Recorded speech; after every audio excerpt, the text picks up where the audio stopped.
Radio Flamme. Bonjour Julie. Bonjour. Julie, je sais que plein de gens vous connaissent parce qu'ils vous ont vu à la télévision et en fait, on ne sait pas tout de vous. Pouvez-vous vous présenter, Julie? Qui êtes-vous? Moi, j'ai Julie, j'ai 39 ans. Donc, j'ai fait l'émission de l'amour est dans le pré il y a 5 ans maintenant, c'était en 2017. Moi, j'ai une écurie sur Valogne. J'ai fait mes études au Cadre Noir de Saumur et je me suis installée à Valogne quelques temps après. Je suis quelqu'un d'assez passionné par mon métier, même si actuellement, je suis en train d'essayer de vendre l'écurie pour me rapprocher plus du côté élevage et un petit peu moins du côté écurie de propriétaire. Justement, que s'est-il passé depuis votre participation en 2017 à L'amour est dans le pré saison 12, si je me rappelle Oui, bien? c'est ça, c'était la saison 12. Moi, à l'époque, donc j'avais rencontré Jean-Michel, avec qui j'ai vécu pendant 2 ans et demi. Donc, ça a été 2 ans et demi un petit peu compliqués, parce que c'était quelqu'un qui avait pas mal de souffrances, pas mal de problèmes émotionnels, et donc le quotidien était assez difficile. Après, voilà, j'ai appris plein de choses sur moi de par cette histoire-là. M'a permis de travailler sur pas mal de blessures d'âme. Je suis assez spirituelle, hein, donc j'ai un quotidien qui est beaucoup tourné autour du développement personnel, du bien-être. Donc ça fait 2 ans et demi que je suis séparée, donc actuellement toujours célibataire. C'est intéressant peut-être de le savoir. Oui, tout On à ne fait. sait jamais. Après, j'ai été quelque temps en contact avec quelqu'un qui m'avait écrit à l'époque après mon portrait, qui ne voulait pas passer par l'émission et que j'ai recontacté quand je me suis séparée de Jean-Michel. C'est devenu un excellent ami. Moi, j'avoue que j'ai développé des sentiments amoureux assez forts pour lui. Lui a pas mal de blessures également, donc pour l'instant, voilà, on est resté dans ce lien amical. J'avoue que c'était une chouette aventure et ça m'a vraiment permis de beaucoup travailler sur moi et de beaucoup avancer ces 5 dernières années. J'ai beaucoup changé. Je trouve que ça a été le plus intéressant de l'émission. Ça a été vraiment le retour sur mon évolution personnelle, sur mes problématiques, notamment sur la peur de l'abandon. Voilà, un apprentissage de soi qui est très, très intéressant, puis une expérience qui reste hors du commun. Le fait d'être filmé presque non-stop pendant la durée de tournage, c'était pas trop oppressant?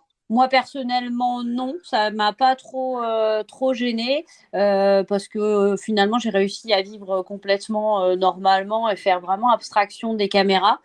Maintenant voilà, je le dis souvent aux gens qui sont un peu sur les réseaux sociaux et qui critiquent beaucoup quand ils voient des choses au montage et dans la diffusion de l'émission. Moi je sais que j'ai l'exemple des 5 jours qui ont été tournés à la ferme, il y avait plus de 60 heures de film et pour qu'ils en passent même pas 1 heure.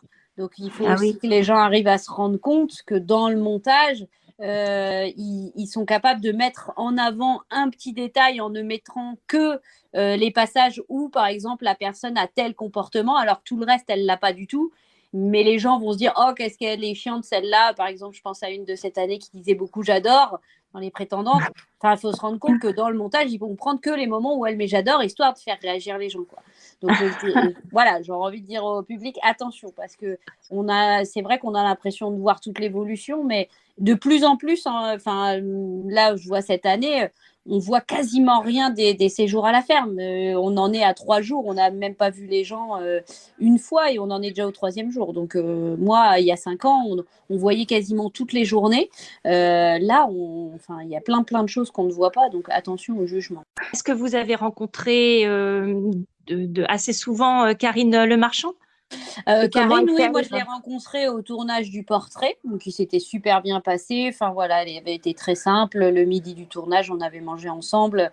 Enfin voilà, elle avait été vraiment très très accessible. Et puis ensuite, donc moi à mon époque, elle n'était pas au speed dating, donc je l'ai revue à l'ouverture des courriers et au tournage du bilan.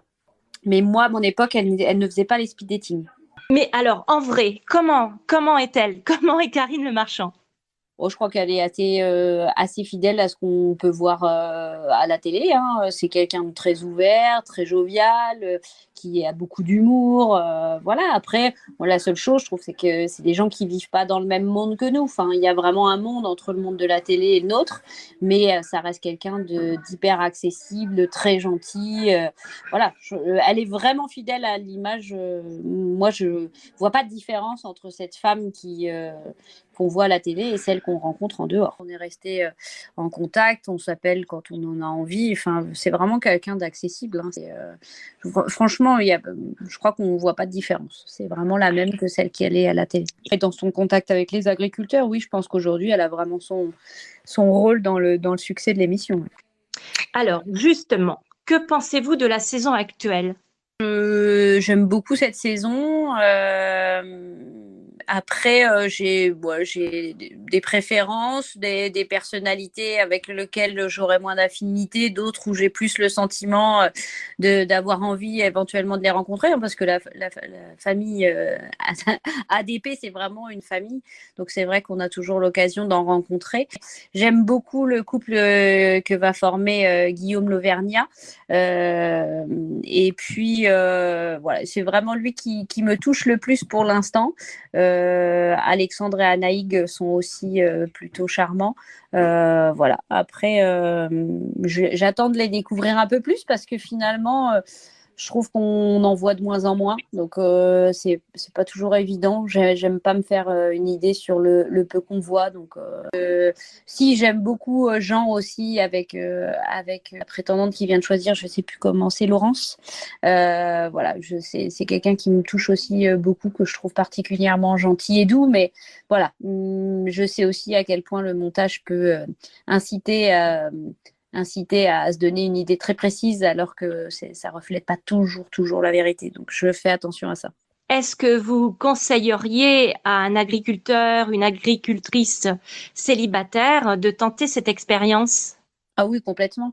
Pour la simple et bonne raison que, ne serait-ce que dans ma saison, il y en a quand même 3 qui sont en couple depuis 5 ans et qui, je pense, dureront encore longtemps. Donc, c'est vraiment une chance pour faire de très, très belles rencontres. Et de deux, pour que l'aventure soit, dans mon cas, compliquée ou bonne, c'est une expérience qui fait grandir, qui fait avancer, qui, comme je vous le disais tout à l'heure, qui permet vraiment de prendre conscience de qui on est et de nos problématiques. C'est une vraie belle expérience. Et puis, la connexion, le lien qu'on fait avec nos camarades. Enfin, non, moi, je regrette rien. Aussi dur ait pu être l'expérience dans certains moments, franchement, je regrette pas un instant. Julie, merci beaucoup. Je pense que les auditeurs de Radio Flamme vont être vraiment heureux d'avoir de vos nouvelles et je vous souhaite bonne continuation dans vos projets futurs. Merci beaucoup.